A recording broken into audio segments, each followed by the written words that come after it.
All right, so this is from Senator Ted Cruz. It says, Dear Texas Falun Gong practitioners, for more than 2 decades, the Chinese Communist Party has violated the human rights of Falun Gong practitioners. Thousands have faced imprisonment, torture, and even death at the hands of the CCP, all because this communist regime believes that they can commit these heinous acts of religious persecution without facing any consequences, and that the world will remain silent. Regrettably, this has often been the case.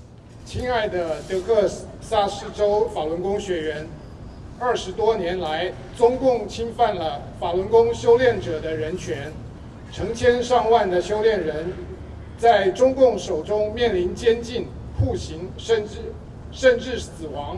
所有这一切都是因为这个共产主义政权认为他们可以犯下这些令人发指的迫害宗教信仰的行为，而不必承担任何后果，而世界对此保持沉默。遗憾的是，这种情况经常发生。In China, Falun Gong practitioners continue to follow their beliefs despite facing severe persecution and the threat of death. The CCP's antagonism towards religious freedom is emblematic of communist regimes and is deeply ingrained in their ideology. This is why we must stand together in the face of such persecution and intolerance. Inaction is not acceptable. 在中国大陆，尽管面临着被严重迫害和甚至死亡的威胁，法轮功修炼者仍继续坚持他们自己的信仰。中共对宗教自由的敌视是共产主义政权的象征，这已深深根植于他们的意识形态之中。这就是为什么我们必须站在一起，对这种迫害和对宗教的不宽容，无所作为是不可接受的。The United States Constitution explicitly safeguards the right of Americans to practice their faith and live according to their own conscience. As a member of the U.S. Senate, I will often work with my colleagues to petition U.S. courts to support cases involving religious liberty because it's not only my duty, but it is personal. My father was born in Cuba, where he was tortured and imprisoned before he came to Texas with nothing but $100 sewn into his underwear. 美国宪法明确保障美国人民有信仰自由和按照自己理念生活的权利。作为美国参议院议员，我经常与同事一起向美国法院请求支持关于涉及宗教自由的案件，因为这不仅是我的职责所在，也有我个人的经历在里面。我父亲出生于古巴，在那里他遭受酷刑和监禁。他来到德克萨斯州前，除了仅有缝在内裤里的$100之外，一无所有。We have a responsibility to stand up for those suffering in China and to make our voices heard. It's America's duty as the leader of the free world to defend and promote the free practice of religion without obstruction. We must call out the CCP's persecution and hold them accountable. I firmly condemn China's treatment of Falun Gong practitioners, and I am proud to stand with you. Thank you, and God bless you. Senator Ted Cruz. 我们有责任为在中国大陆遭受迫害的人挺身而出，发出我们的声音。作为自由世界的领导者，捍卫和促进宗教信仰自由，美国责无旁贷。我们必须谴责中共的迫害，并追究他们的责任。我会坚定地谴责中共对法轮功修炼者的迫害。我也很自豪能与你们站在一起。谢谢你们，愿上帝保佑。泰德·克鲁兹。Thank you, Senator Cruz, for such a lovely statement in support of the persecution. All right, at this time, we'd like to read a support letter from Representative Brian Babin. Brian Babin says, members of the Southern USA Falun Deaf Association, the safeguarding of human rights should be a fundamental aspect in the formation of U.S. policies. The U.S. embarks on a journey towards a brighter future, spurred by the devastating events of World War II and the Holocaust over 70 years ago. In 1975, the Helsinki Accords ratified the President General Ford set forth the respect for human rights and fundamental freedoms, including the freedom of thought, conscious belief, and belief. In the current global landscape, the Chinese Communist Party is committing grave human rights abuses against the Falun Gong. It is our duty to express our disapproval of these atrocious events. According to the numerous reports, Falun Gong prisoners of conscience are being killed to support the illegal organ trade. This is absolutely unacceptable. The U.S. must stand up against such transgressions and advocate for the human rights of Falun Gong. I will continuously monitor the situation and keep myself updated on any legislative actions related to the rights of the Falun Gong in China. I am committed to the worldwide struggle for human rights and will denounce the political persecution of ethics and religious minorities wherever it occurs. It is the duty of the United States to bravely resist oppression and champion the rights of those who are oppressed. Representative Bravian Babin. At this time, I'd like to welcome Ruth up to the stage. She will be reading Senator Angela Paxton's support letter. Right up to your left. Dear Southern USA Falun Dafa Association, unfortunately, I am unable to be with you in person at the Texas Capitol today. However, I do not want to miss the opportunity to thank you for standing up for human dignity, specifically spreading awareness of the horrific practice of forced organ harvesting. In 2021, I had the privilege of authoring Senate Concurrent Resolution 3 to lead the 87th Texas Legislature in condemning the practice of forced organ harvesting and educating Texans of potential ethical risks of transplant tourism. Shirley Hu, a friend of mine for some time now, first brought the issue of forced organ harvesting to my attention. She introduced me to a number of people with close connections to family members and friends who had personally suffered from this atrocity. Shirley invited numerous witnesses to the Texas Capitol to testify before the Senate Health and Human Services Committee. The senators were truly moved and deeply disturbed by what they heard from these witnesses. With unanimous support from the Texas Senate and the Texas House of Representatives, Senate Concurrent Resolution 3 successfully passed both chambers of the Texas Legislature. Building upon the work of Senate Concurrent Resolution 3, during the most recent regular legislative session, Senate Bill 1040 took an additional step to proactively combat forced organ harvesting by preventing Texas health insurance providers from being complicit in this horrific practice. I am honored to have co-authored Senate Bill 1040 in partnership with my colleague, State Senator Lois Kolkhorst. This bill passed unanimously through both the Texas Senate and the Texas House of Representatives and was then signed into law in June of 2023 by Governor Abbott. I commend your efforts to eradicate the horrific practice of forced organ harvesting, and I thank you for the opportunity to continue to partner with you in this important effort. Blessings, Angela Paxton. Good afternoon, everyone.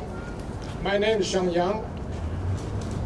On behalf of Southern USA Falun Dafa Association, we are holding this event to commemorate the 25th anniversary of the Falun Gong, the persecution to Falun Gong started from July 20th, 1999.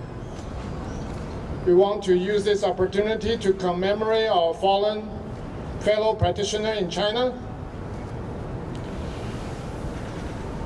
and we appeal everyone, help us to stop this persecution. Has been lasting 25 years.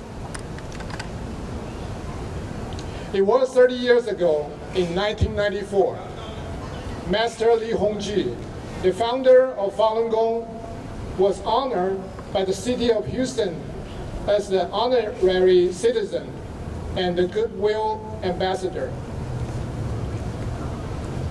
2 years later, in 1996, Mr. Li was invited to Houston and received the mayor's proclamation, which honored the date of October 12, 1996, as the Li Hongzhi Day. For the first time, the Falun Gong was introduced to the public in Texas.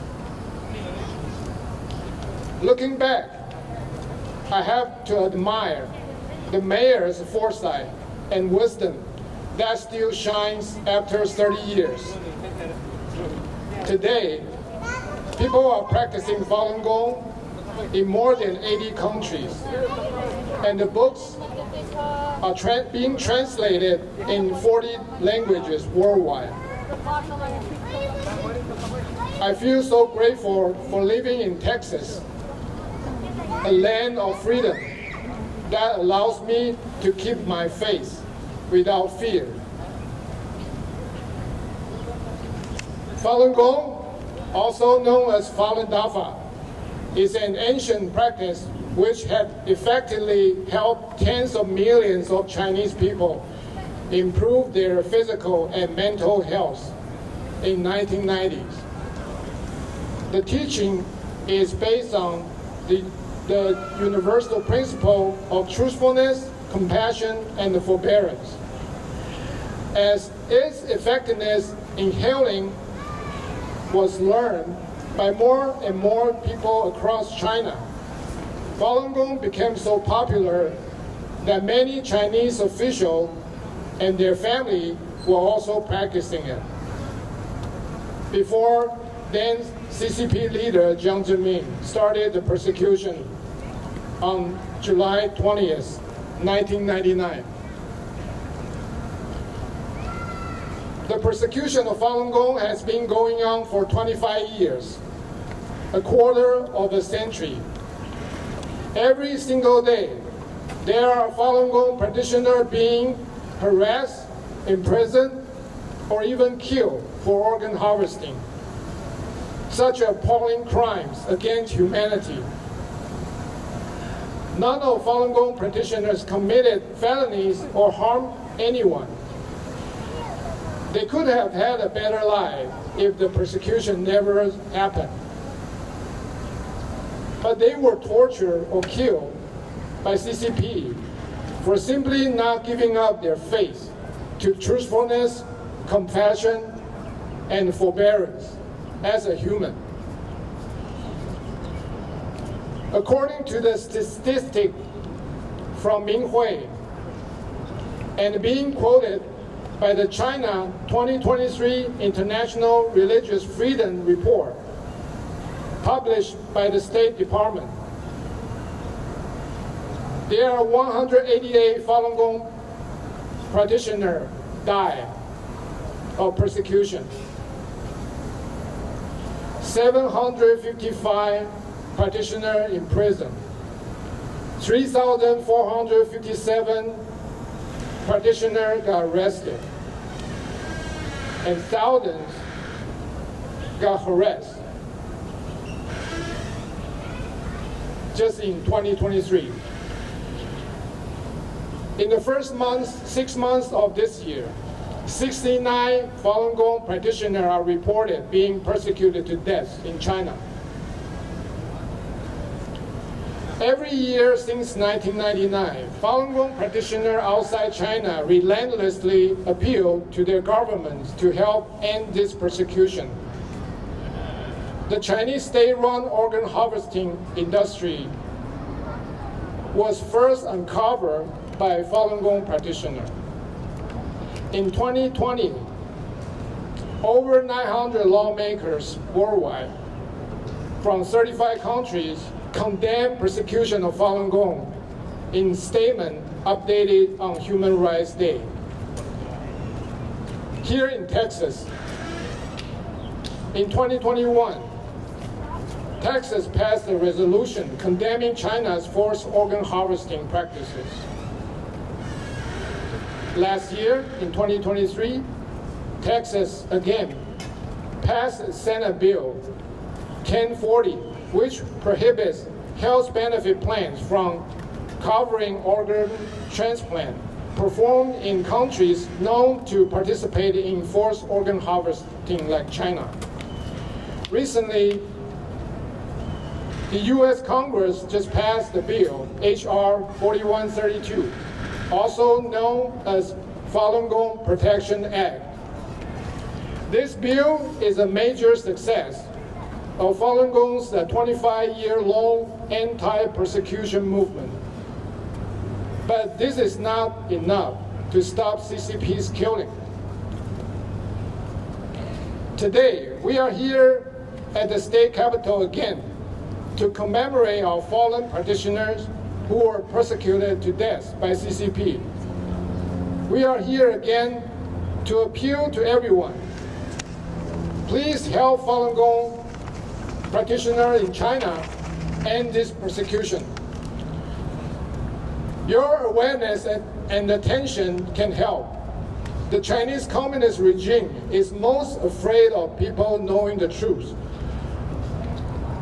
On behalf of Southern USA Falun Dafa Association, I would like to thank Representative Armando Martinez for giving a sponsor for this event.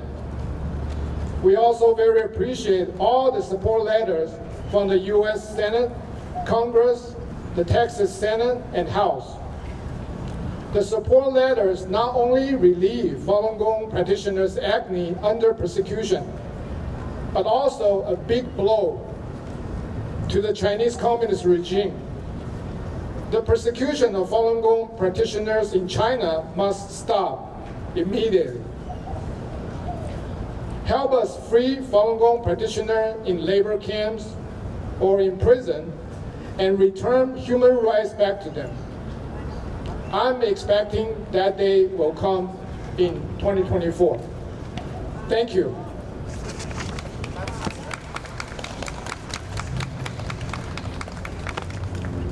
Anyone need water? Anyone need help? Thank you, Sean. All right, at this time, we're going to go ahead and begin bringing our practitioners here and sharing their experiences on their persecution stories. And I'd like to bring up Wang Haiying up to the podium to share their experience.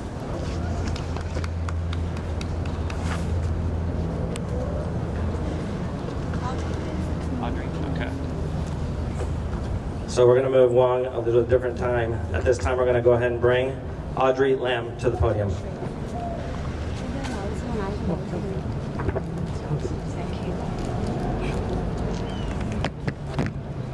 I started practicing Falun Dafa in 1995 when I was still a university student.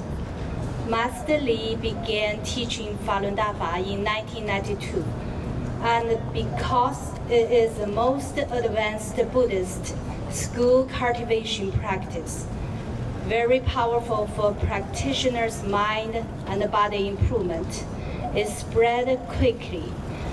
Within just 7 years, there were 100 million people in China practicing Falun Dafa.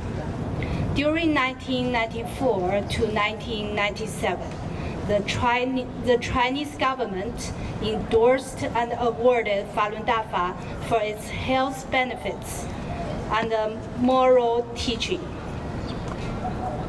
However, because the Falun Dafa's popularity, practitioners outnumbered Communist Party members because ideological competition.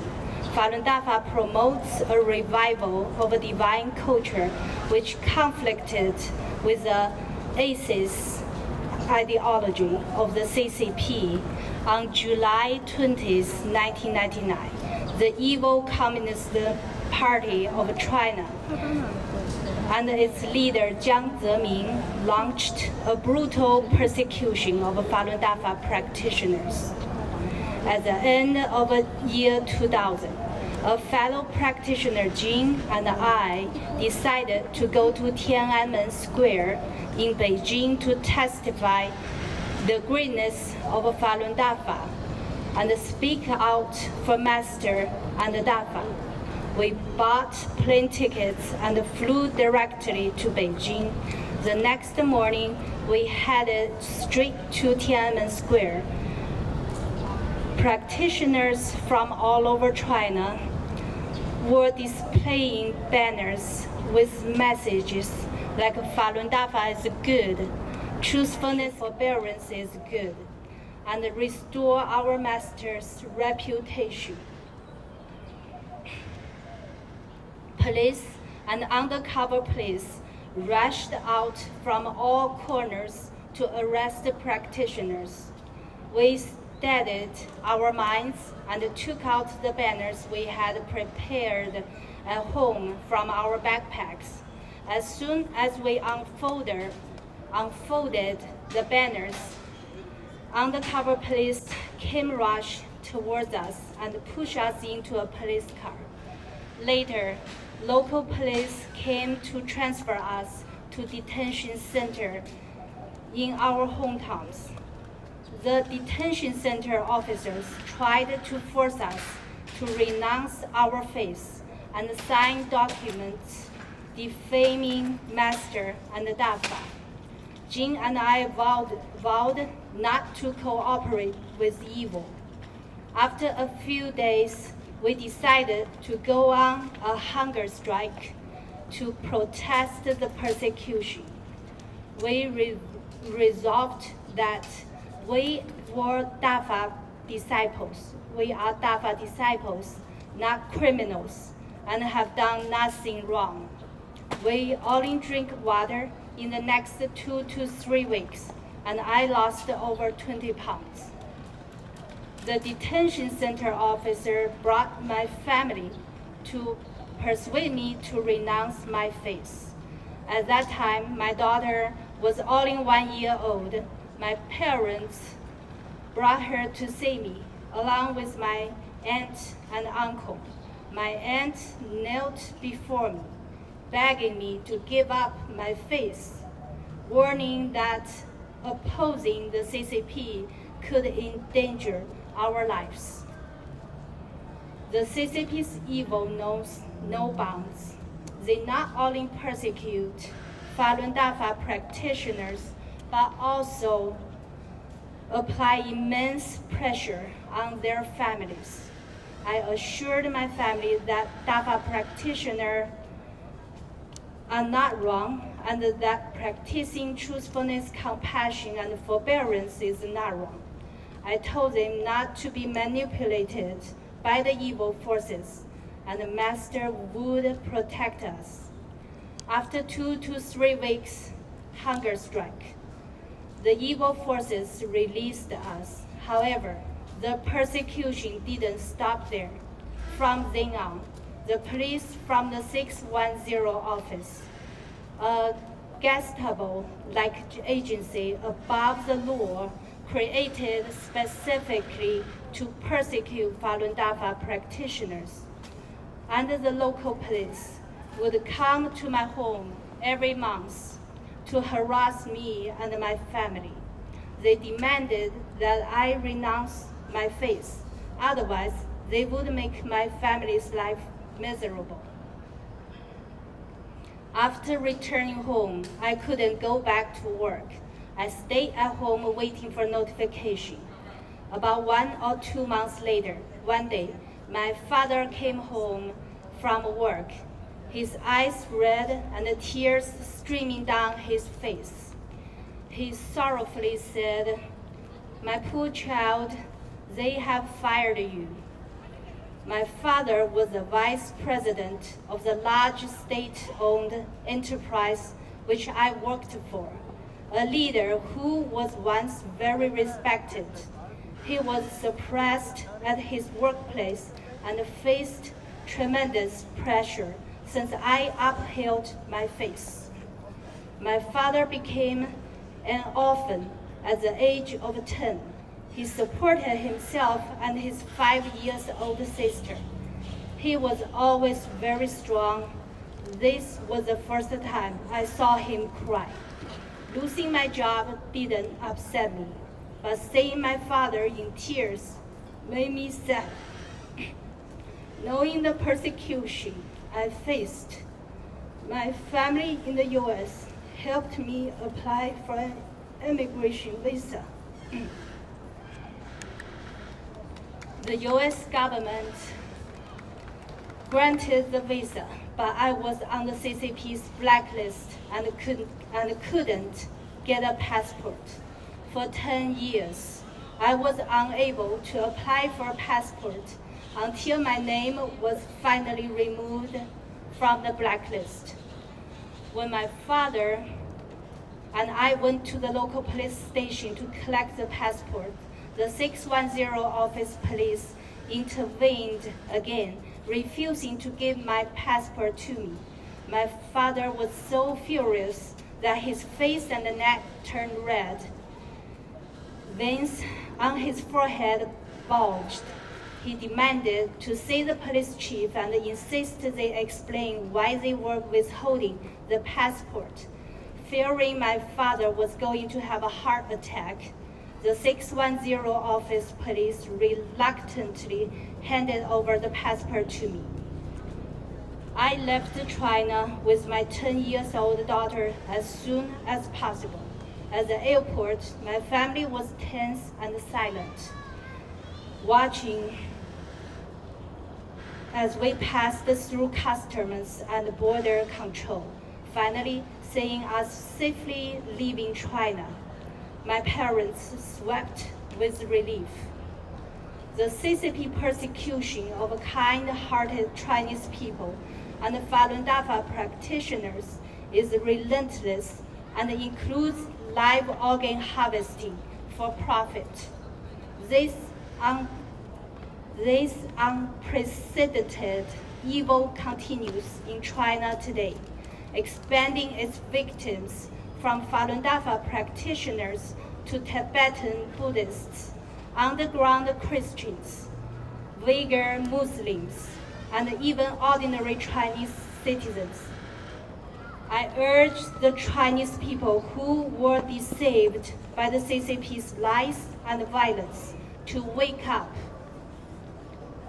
recognize the unwavering faith in truthfulness, compassion, and forbearance that Falun Dafa practitioners have upheld for the past 25 years, and their steadfast commitment to morality and conscience.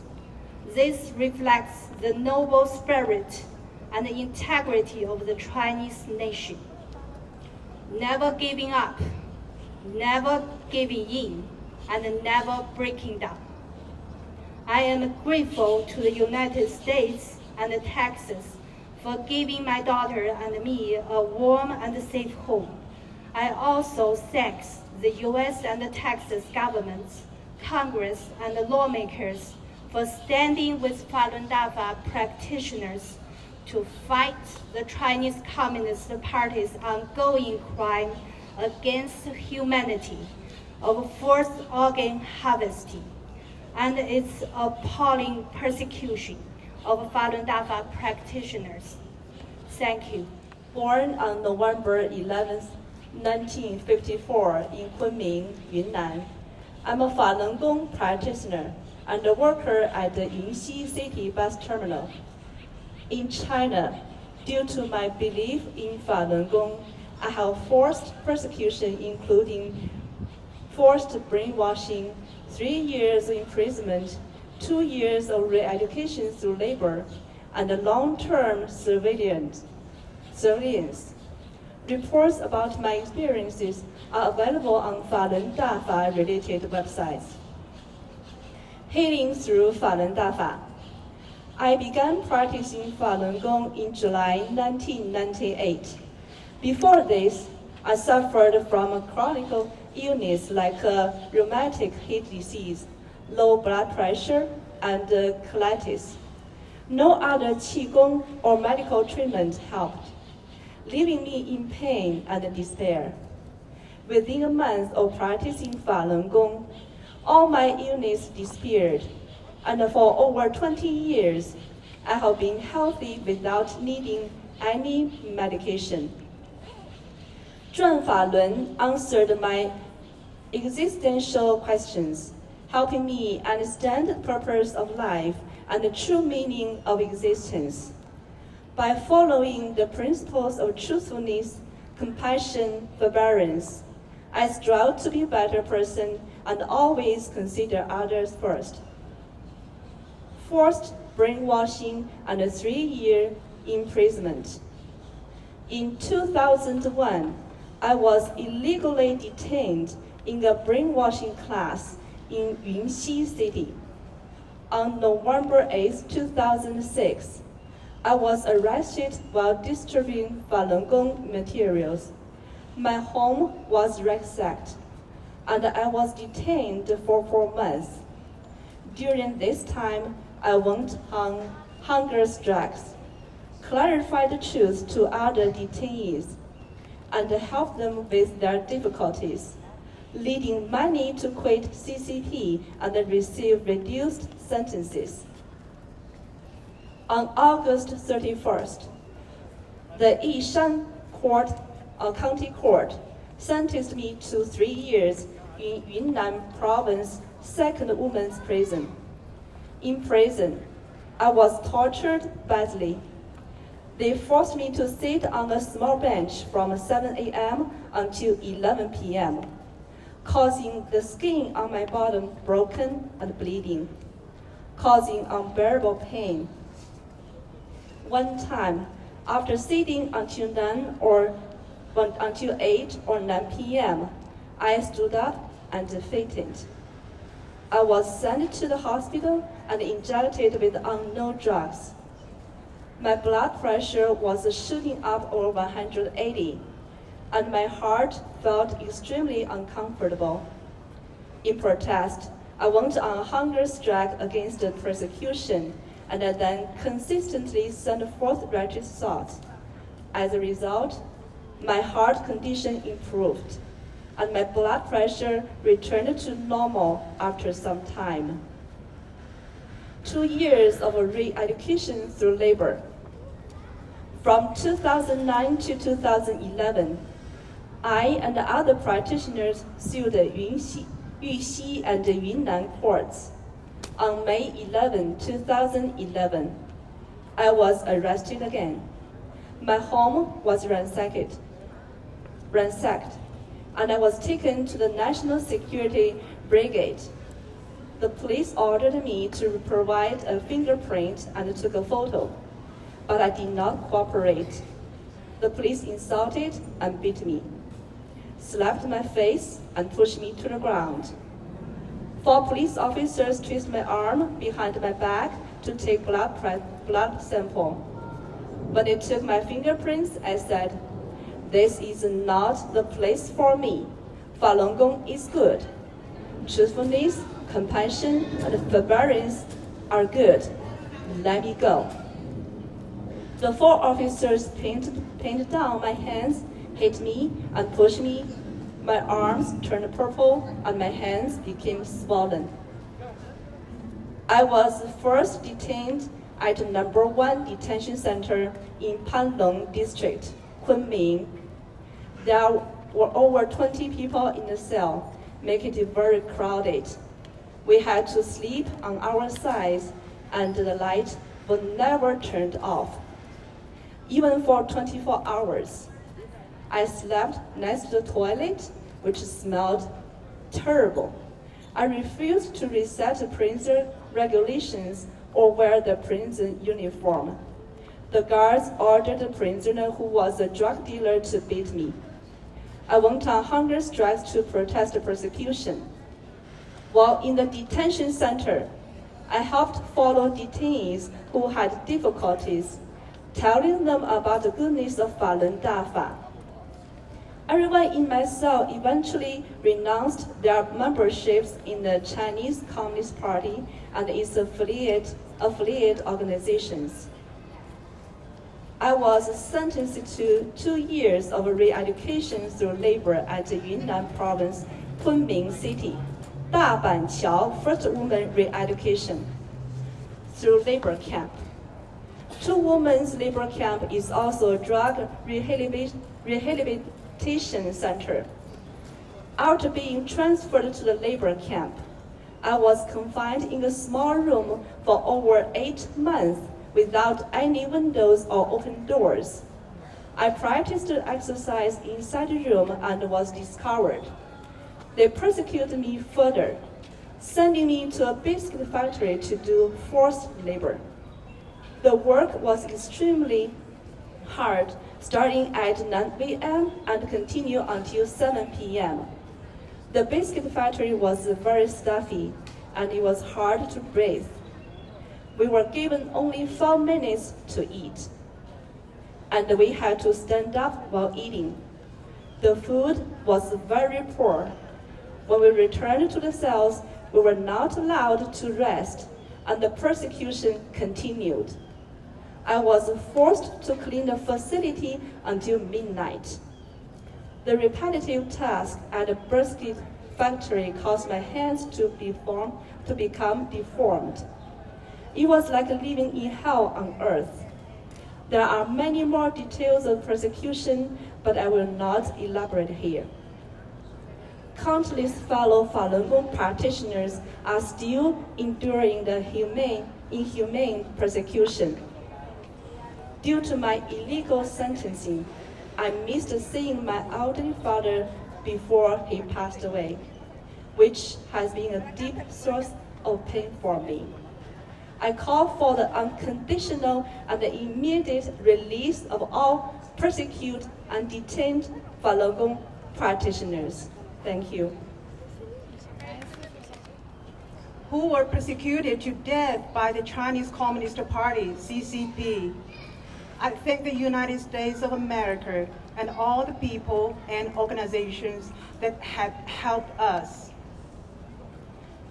I began my practicing journey of Falun Gong, also known as Falun Dafa, in 1998. The book 转法轮 resolved my life's confusions and elevated my morals. Its peaceful exercises boosted my immunity and health, and its principles deeply attracted me, changing my values and lifting my spirit. Just a year into my practice, the CCP, led by Jiang Zemin, launched a brutal persecution against Falun Gong on July 20, 1999. Despite my short time in practice, I had greatly benefited and knew that following the principles of truthfulness, compassion, and forbearance was not wrong. The CCP labeled Falun Gong as illegal, banning its practice and demanding the surrender of all related books.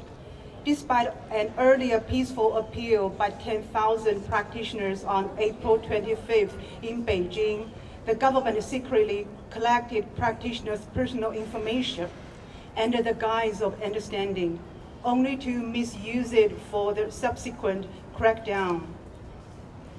3 members of my family practiced Falun Gong: my mom, my brother, and I. Our lives changed greatly. Believing in the goodness of the practice, we decided to appeal to the government. During our first attempt to petition in Beijing, my brother and I were arrested and detained. I was held for 45 days, and my brother for 18 months. On August 17, 1999, my mom and I tried to appeal again, but the petition office had largely become a location for arrests. In Tiananmen Square, we saw practitioners being beaten and arrested for holding banners or proclaiming Falun Dafa is good. When my mom and I raised a banner, we were beaten and taken away. On the way to the detention center, I witnessed a young policeman pour white paint over a male practitioner's hand and then beat him. I proclaimed it to the policeman to stop, reminding him that we were good people and he was committing a crime. Although he stopped, another officer covered my mouth and pushed me down. On the way to the detention center, I continuously told the truth about the Falun Gong to the personnel in the vehicles. Later, we were taken to a local police station in Beijing and then returned to our hometown. My mom was detained for a month, and I was sentenced to 3 years in a labor camp. In the Henan province women's labor camp, I was forced to work 15 hours a day making export products such as rugs, tablecloths, and hair wigs, etc. When some practitioners protested, they were cuffed and brutally beaten by armed police. The day before, I had seen 3 practitioners who were smiling, but the next day, the labor camp announced that they had each committed suicide. One of them was a young woman who had just received her PhD degree and was preparing to study abroad. To my mind, it made no sense that they had killed themselves, since it violates the tenets of Falun Gong. During my detention, my brother was arrested again and sentenced to 6 years. My mom, under immense mental stress, passed away before my brother's release, and my brother died 2 years late after his release. The evil CCP's persecution of Falun Gong, including organ harvesting, has persisted for 25 years. The regime's actions have caused immense suffering, forcing my family to disown me out of fear. The CCP not only oppresses people within China, but also acts as a spy agency abroad, committing numerous crimes. It is a global threat. Unfortunately, the governments and people in the world are now becoming aware of its notorious plots. In July of 2020, the US government shut down the Chinese consulate in Houston.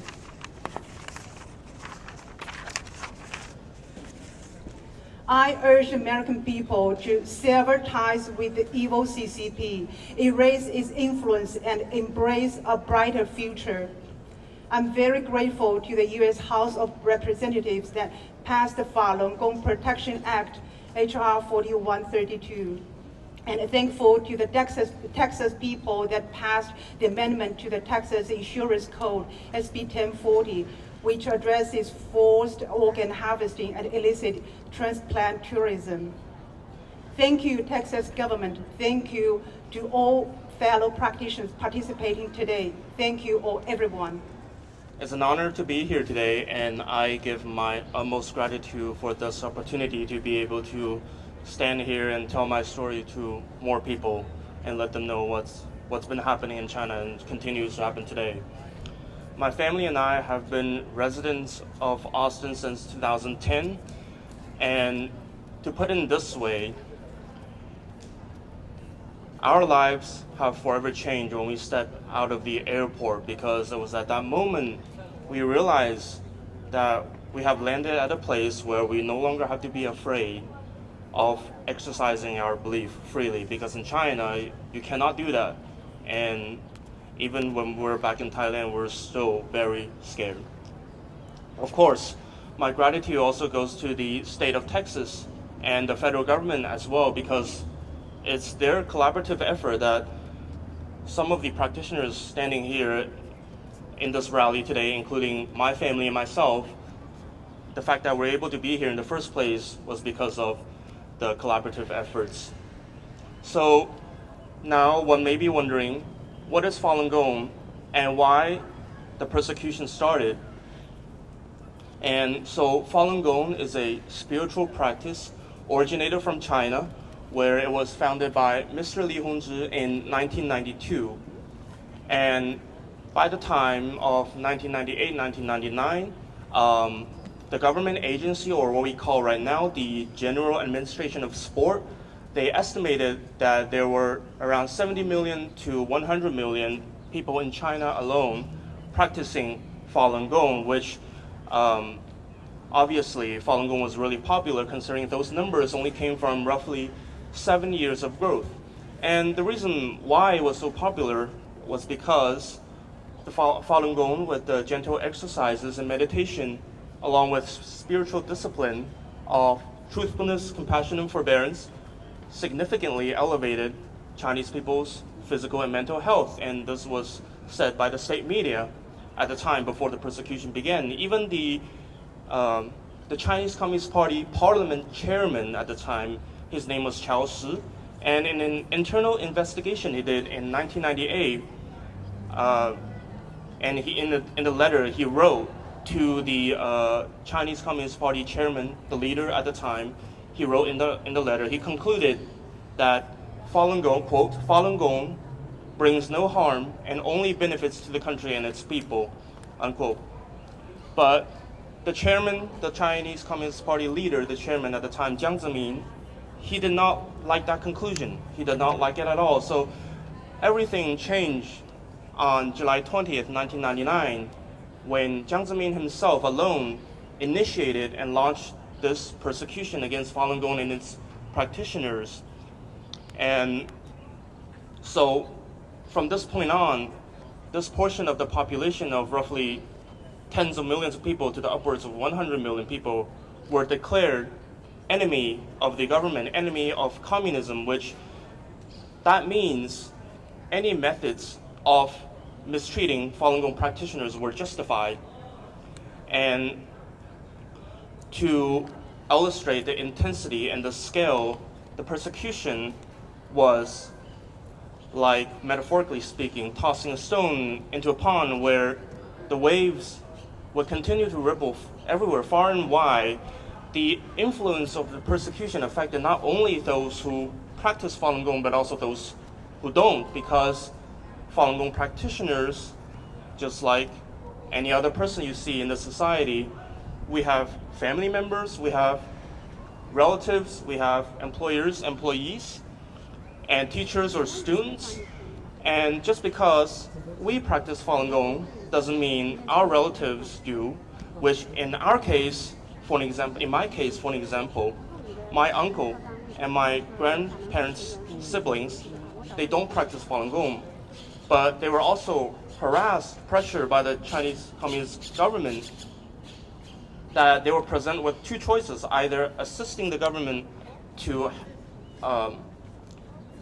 make us, my family, to surrender our belief, or that their career or their children's education would be affected, just like myself in China back then, because I was not allowed to attend school because I don't have identification, and the reason being that my mom, she was blacklisted by the government from employment, and even she was rejected of physical exams and labor by the hospital, because in China back then, if you want to give birth, you need a certificate from the government. They will have to issue a certificate before you can go to hospital. And my father, 4 months after I was born, he was arrested without warrants, without jury, without trial or any legal proceedings or called due process. They don't have any of that before they imprisoned him and tortured him, and where he was also subjected to forced labor and toxic drug injections. And also at the same time, he witnessed the occurrence of forced organ harvesting happening in his prison cell. And my grandmother, upon hearing her son, which is my father, being imprisoned, which at the time in China that means death, because you will very likely not be able to get out of the jail alive. And shortly after that, she was traumatized, and shortly after that, she began suffering from dementia. And during those years, even till this day, Falun Gong practitioners in China, and during the time when I grew up, we were being viewed as mentally ill, insane, or abnormal by those around us. And it's not to blame them for how they see us, because it's the propaganda of the Chinese Communist Party that they push 24/7 to demonize Falun Gong and its practitioners. So if you would imagine turning on the TV during the evenings to read the news, but before that, they will play 30 minutes worth of video telling you how Falun Gong practitioners will light themselves on fire in suicide.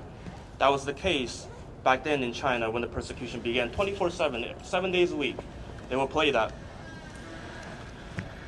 All of this tragedy that happened to my family, myself, and some of the other practitioners here at this rally today really stems from the nature of communism, that because it's a very twisted mentality, it's a very twisted ideology, that in order for itself to sustain its existence in this world which we live or meant to be peaceful, it has to grab onto power. It has to grab onto power and utilize any methods, including violence, which is the most common one, to overthrow and eliminate its opponents or what it thinks potentially to become opponents, whether that be an institution, organization, or individual. In our case, it was Falun Gong's huge popularity in China that scared the Chinese Communist Party.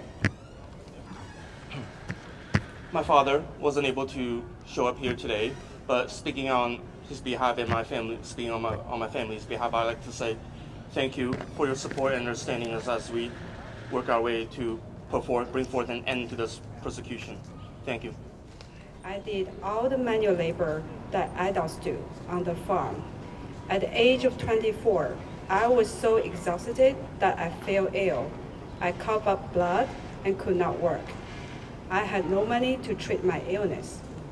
I was far away from my hometown and had no relatives nearby. Then I encountered Falun Dafa. The book Zhuan Falun changed my thinking, my behavior, and my body. From then on, I had a happy family. That was in 1995. I was no longer the uneducated wild child in the eyes of others, wandering around. There were many people who learned Falun Dafa at the time from classes of society, but everyone was very harmonious together. Persecution. The persecution began in 1999. My home was searched and all my Dafa books were taken away. I was repeatedly persecuted to the detention center and Masanjia labor camp for a total of 6 years. I was tortured with all kinds of torture. I was not allowed to sleep for 6 days and nights, tortured by hanging from a wrist, etc., forced to make slave crops for export. We earned millions of dollars for them every year. What was even more terrifying was the live organ harvesting. We were forced to have blood drawn for blood match. They didn't care about your health because some of us had broken arms, but we were still forced to work. If we didn't work, we would be punished. They were storing data for organs. People were taken away at any time and their whereabouts were unknown.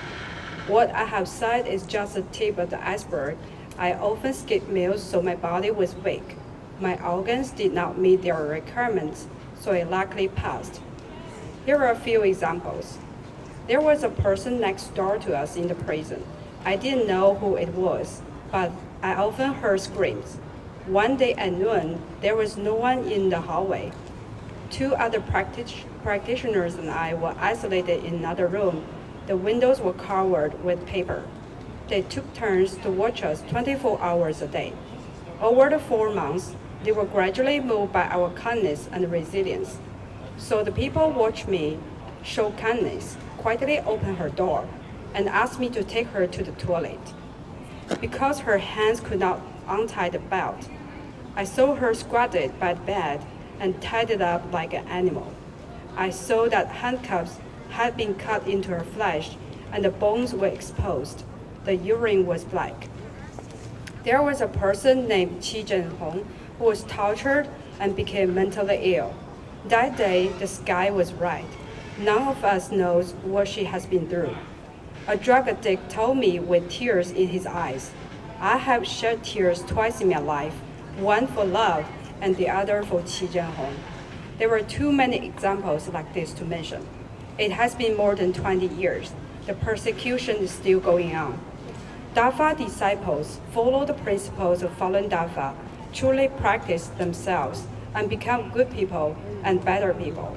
The cruel persecution of the CCP has not made us give up our faith or surrender. Because the power of truthfulness, compassion, and forbearance is infinite, and everyone who truly practices feels its profound connotation. Our sincerity, kindness, and courage are also awakening more people with conscience to wake up from the violent lies of the CCP. Here are a few examples. A prisoner who was a thief was repeatedly imprisoned for 18 years. He beat and scalded people, bullied people.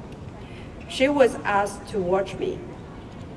She was also physically punished once. She stood in front of the workshop with more than 400 people. She shouted loudly. What's wrong with DAFA disciples? Following DAFA is good. A prisoner who didn't understand us because the TV lied to the people. She had no money and no clothes when she arrived to the prison, and the evil police also beat her. DAFA disciples took out their own belongings to help her. She realized that TV was all deceiving, and the Tiananmen self-immolation was directed by the CCP to persecute Falun Gong. She understood that Falun Gong practitioners are all good people, and she recited Hongyan, one of Falun Dafa books, with us from then on. When her family members came to meet her, the evil police provoked her husband, told him that she learned Falun Gong from them, and he should not be with her. The prisoner said, Falun Gong practitioners are all good people. The police beat me and tortured me. They took my land. People have experienced the persecution to CCP and have awakened. They no longer hurt us. A drug addict began to practice, secretly reciting the file with us and sitting across the light with us. She quickly quit smoking, and the butterfly spots on her face also disappeared. The evil police found her and asked, "Did you practice Falun Gong with them?" She said, "Truthfulness, compassion, and forbearance are so good. That day, I clenched my fist and want to hit someone, but I thought I had to hold back. I believe in truthfulness, compassion, and forbearance, so I held back." The police had nothing to say because they were also victims and had to follow the orders from above to persecute us for little salary. Wherever Falun Dafa goes, there is light and hope. There is a poem in Hongyan 2, Dafa's Journey. Falun Dafa, deep and immeasurable, forms the vast firmament